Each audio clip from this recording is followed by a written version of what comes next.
there, crack right here, all the way through here. Tap it with a hammer and it would just go and explode. That's saying that I seem to live my life by. You're one broken bolt away from a 3-day ordeal. We said the other day that we found some quite a bit of rotten, water damaged wood. So as you can see, the piece of timber is ready to snap like a twig. Just an old tap dancing injury. Oh, I'm so sorry for laughing, my love. Welcome to our self-inflicted adventure. I'm Kiara and this is Adam. A few years ago, we walked away from our life on land to pursue travel and adventure aboard our floating home, the Millennial Falcon. Last year saw us improving ourselves and the boat whilst we tackled our first Atlantic circuit. Join us as we come full circle back to the Caribbean, where we'll commence preparations for our next big challenge. Last episode on sailing Millennial Falcon. All right, go time.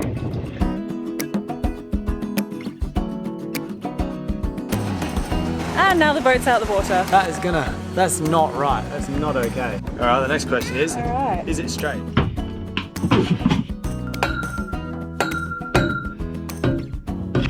There we go. We are post-compression postless. Having made a disappointing and surprising discovery upon haul out, I decided that refurbishing the propeller was something I should tackle sooner than later. That's not okay. No, that's not. Stripping the blades was a reasonably straightforward process, and the guys over at King Propulsion have some pretty helpful walkthrough videos. Bruntons sell a bunch of expensive tools to do the job, but you can get by with some pretty crude DIY versions if you're so inclined. My first thought was that I had somehow broken a seal and induced a ton of corrosion when I re-greased the prop back in Lanzarote. I asked the guys at King Propulsion this question and it was considered highly unlikely. The general consensus was that the tab screws and locking nuts had worked themselves loose over time and the extra blade wobble induced rapid corrosion. Additionally, it's now been 2 years and something like 10,000 miles since we installed this propeller, and it was more than likely just overdue for service. So we switched out all the perishable parts and reassembled it to be rock solid. Only time will tell if that did the trick. You may remember in last week's episode that we hauled out for two main jobs.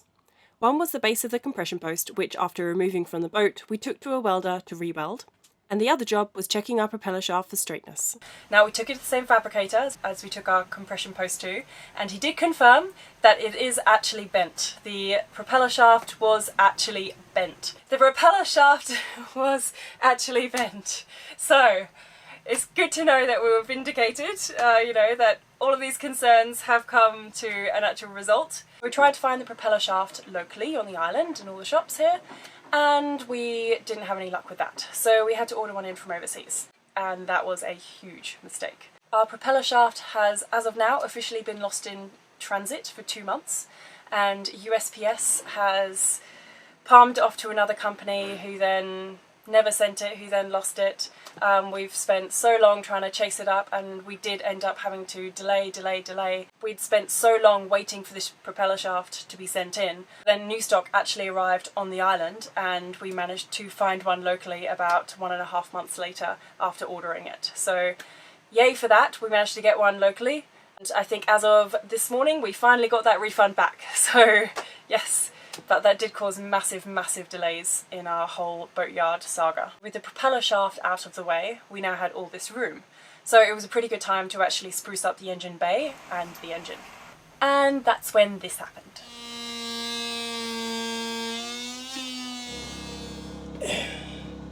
Come on, this is the time. I don't think it is. What are we stuck on now?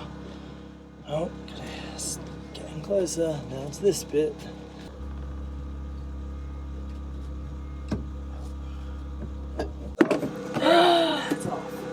It's out! There you go. What a joke.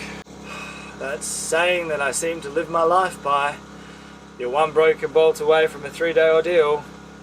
What was supposed to be just a quick heat exchange, descaling, seal replacement, it's now turned into pulling off the whole heat exchange body, taking it down to fabricator so he can either drill and tap a new thread on the heat exchange. Yeah, we broke a bolt. It's got to go have a nut welded onto it or something, I don't know.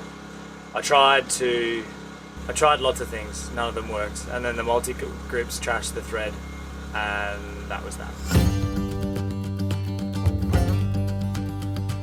Alright, so today I'm gonna dive in and I'm gonna do the valve spacing. I've never done it before.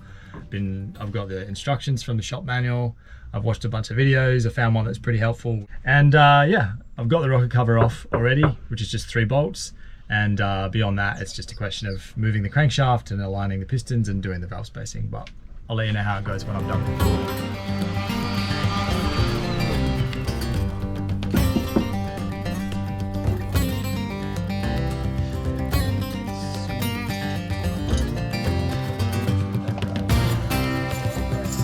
So the head torch brigade is at it again. We should probably shoot them up to the sky though, so we don't annoy the camera. We've done cylinder 4, we've done cylinder 2, we're now on to cylinder 1, and we've detected one of the valves is just a smidge too tight on tolerance, so it's at 0.15 spacer gauge won't go through, and so we're going to just nip it up or loosen it up a little. So we figure we'll point a camera at that so you can all see what's going on.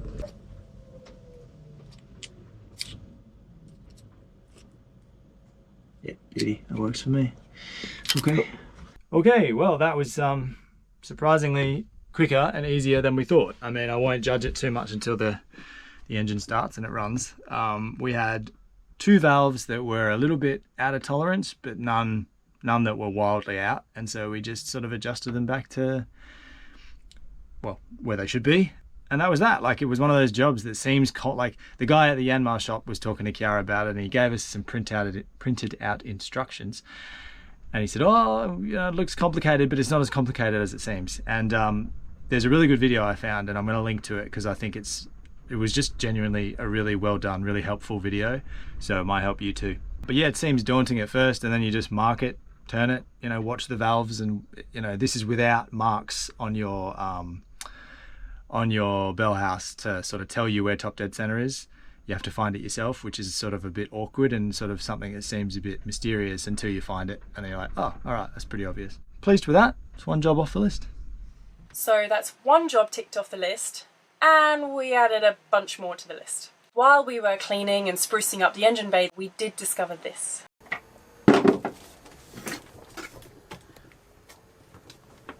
Hey. Aloha. What you doing? I'm digging, basically. There's no other, that's the best way to describe it, is digging. So we said the other day that we found some, like, quite a bit of rotten or water damaged wood, waterlogged and damaged wood. I'm digging, well, just digging until I find dry wood, really, and I think I have. Like, this is a solid sort of 15mm ply or whatever it is, bulkhead sealed into the hull. So that's like pretty rigid. This beam, there used to be a beam along here which I've ripped out completely and I'm going to replace. There's a little bit of the beam left that I've sort of kept as a, well, I'll get to that. And then there's a beam here that's totally gone. This beam's in pretty good shape, and this beam in the back is sort of marginal, so I'm still digging there. And I've got to get it in behind this box to finalise. Anyway, so yeah, I'm going to dig until I find dry wood and clean it all up. Yeah, maybe come around here. Come around here and I'll try to show you what my plan repair is. So, welcome to your hole. Welcome to my hole. I've been joking with Kiara because she's on the bow with like a waterfront view, like beautiful, well, beautiful lagoon, fresh breeze, and she's just like out in the sun. And she hates being in the sun, and I'm here in like the mouldy, wooden, rotten hole with the bilge water, and I'm the one that runs on sunshine. Bah humbug. Anyway, I digress.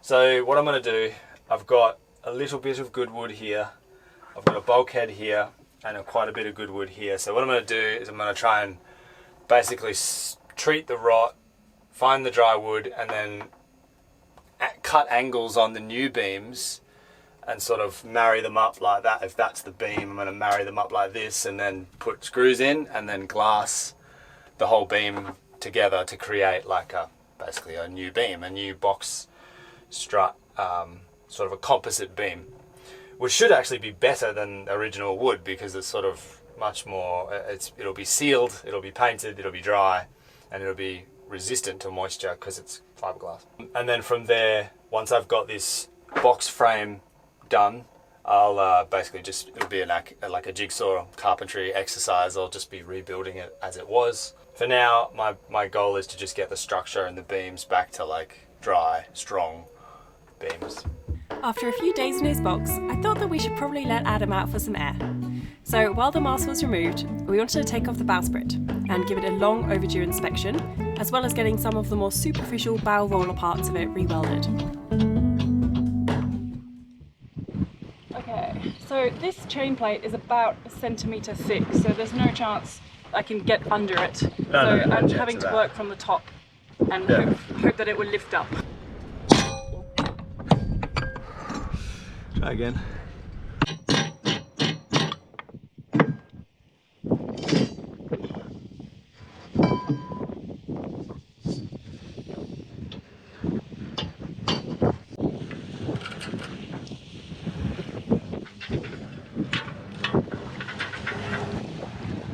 Okay. Yeah, it's up. Oh dear. Called it. Alright. It's off. It's just ready for a lowering, so I'll just leave it sitting pretty like that and I'll get a rope on it to lower. Okay. In fact, there's one down there. It's gone. Alright. Okay, come on, quick. It's very precarious. You got control. I've got the weight, you just control the.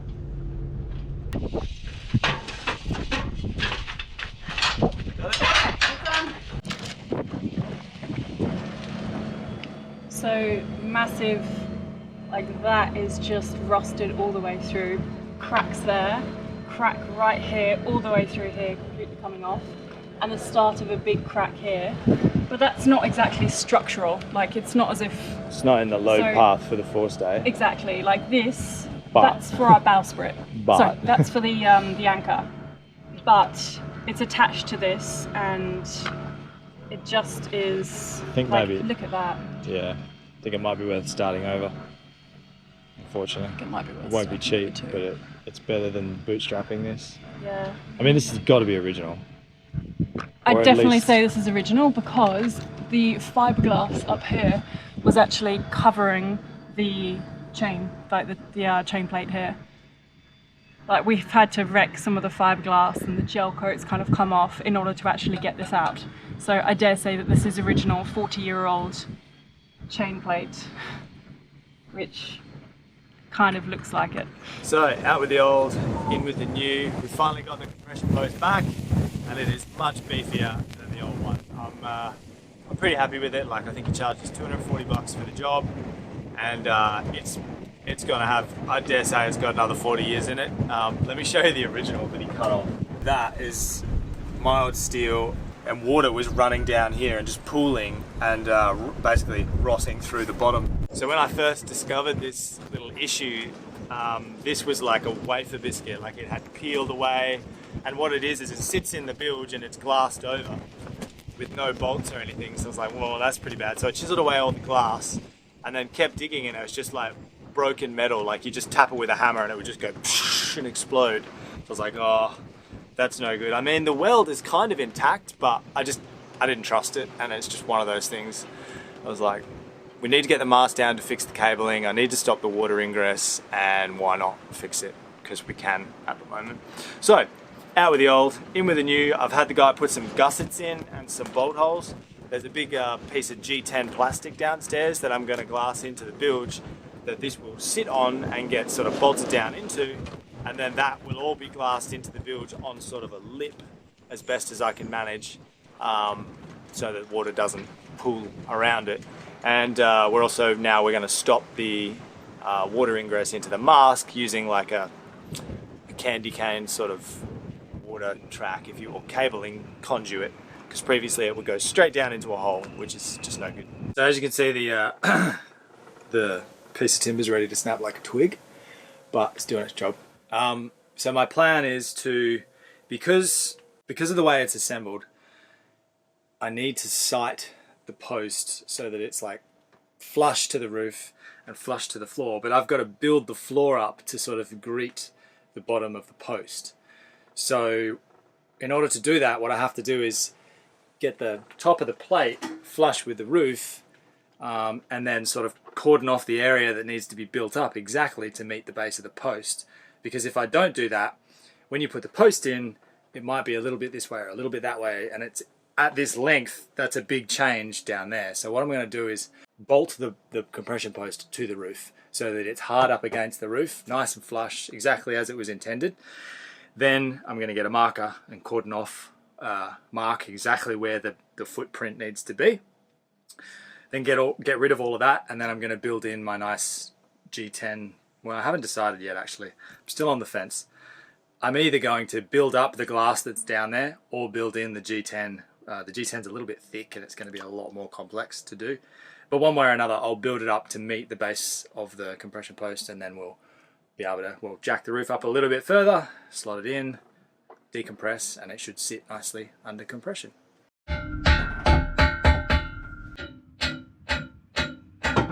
Okay. Alright. So that's, yeah, no, that's no good. So definitely got to build that up. Good, that's kind of what I was expecting.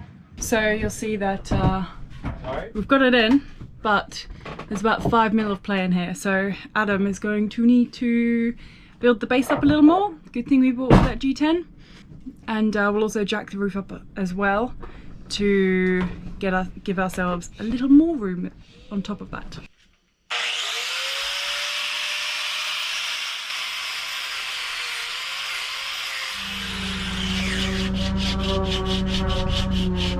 Somewhere in this flurry of activity that this happened. So I feel like this might be an appropriate update time. Fine. It's just an old tap dancing injury playing up. Oh, I'm so sorry for laughing, my love, but so Adam was in the cockpit and he was trying to organise. Unfortunately, the propeller did not comply and landed on his foot. We're not sure yet if it's broken or if he's just bruised the bone or something, but this has definitely put him out of commission. Cannot go up and down the ladder. And luckily the yards very generously found some crutches for him, because we were using my shoulder and a piece of barbed wire.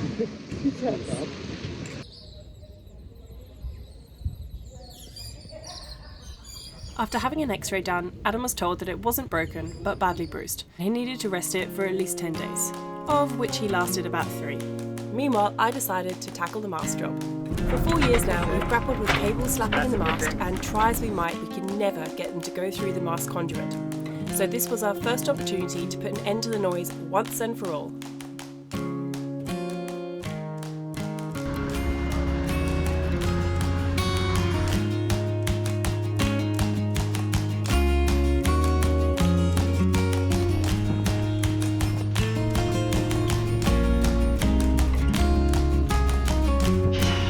This goes through, then this will officially be the end of the clanging wires in the mast. Really put a lot of hope on this, haven't I now? Okay, let's start pulling. Oh, wait, doesn't want to come. I need to recruit some help for this bit. It's a little bit too thick to go through one of the holes, so Adam will need to feed from one end and I'll need to pull from the other end. One step away from a non-clanging mast though. Oh, exciting!